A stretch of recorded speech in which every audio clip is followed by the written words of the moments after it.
Imagine por um instante que você está no olho da tempestade.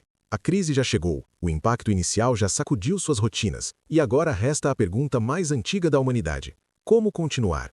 A escassez, com toda a sua dureza, empurra as pessoas para um território onde improviso, engenhosidade e reinvenção se tornam mais valiosos do que qualquer moeda. E é exatamente nesse terreno improvável que surge a força mais subestimada da história, a criatividade nascida da necessidade. Aqui, falamos sobre história, conhecimento, crises, sistemas e o cotidiano que brota das fissuras da dificuldade. A reação criativa não começa com grandes gestos, mas com pequenos ajustes.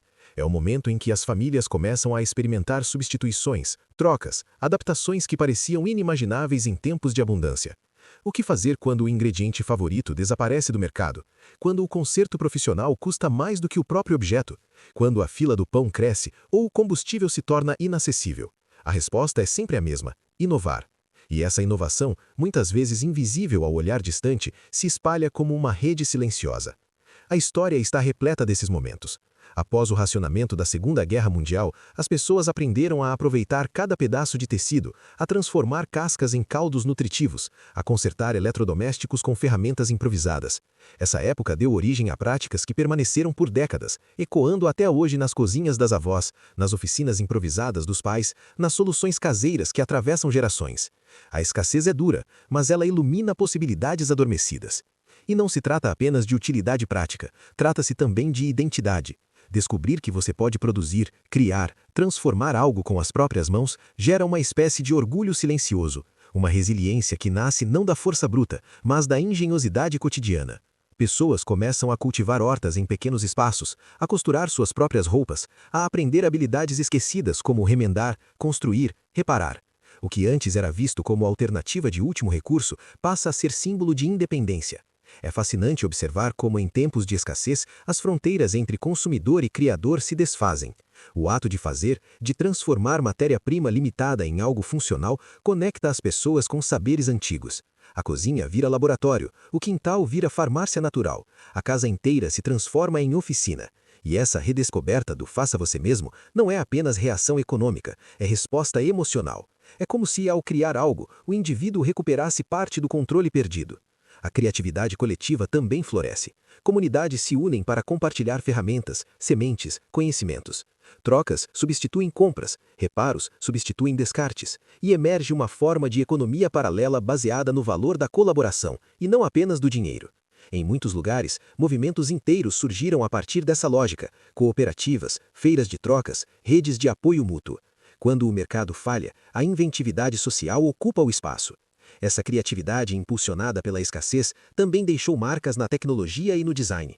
Grandes invenções nasceram em momentos de crise: embalagens reutilizáveis, materiais alternativos, técnicas de cultivo urbano, estruturas baratas e eficientes. A necessidade afina a percepção. Ela corta excessos, expõe fragilidades e obriga a soluções diretas.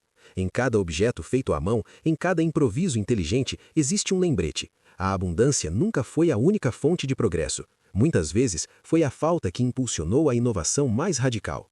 E há algo profundamente humano nesse processo.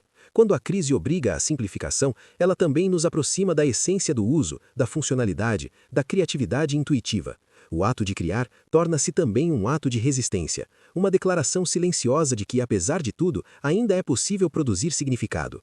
A escassez, por mais cruel que seja, desperta uma sensibilidade que estava adormecida, uma sensibilidade que enxerga valor no que antes era descartado, tempo no que antes era corrido, potencial no que antes era invisível.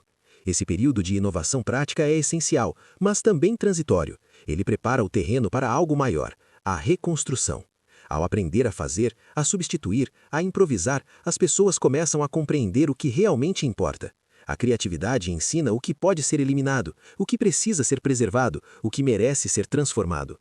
E aos poucos, essa reação criativa, nascida da necessidade, pavimenta o caminho para uma busca mais profunda: a busca pela estabilidade. Porque nenhuma sociedade deseja viver eternamente em improviso. A criação é o primeiro passo, o próximo é a construção. Quando essa fase amadurece, surge um desejo quase universal de organizar o caos, de estabelecer uma nova ordem, de reconstruir um normal mais sólido do que o anterior. A inventividade ensinou resiliência, e agora essa resiliência se torna fundação para um novo modelo de vida. um modelo que começa a se revelar no próximo ato, a nova estabilidade. Se esse olhar sobre a engenhosidade que nasce da escassez desperta algo em você, inscreva-se. Ainda há inúmeras histórias sobre como a criatividade humana redefine limites quando o mundo parece encolher.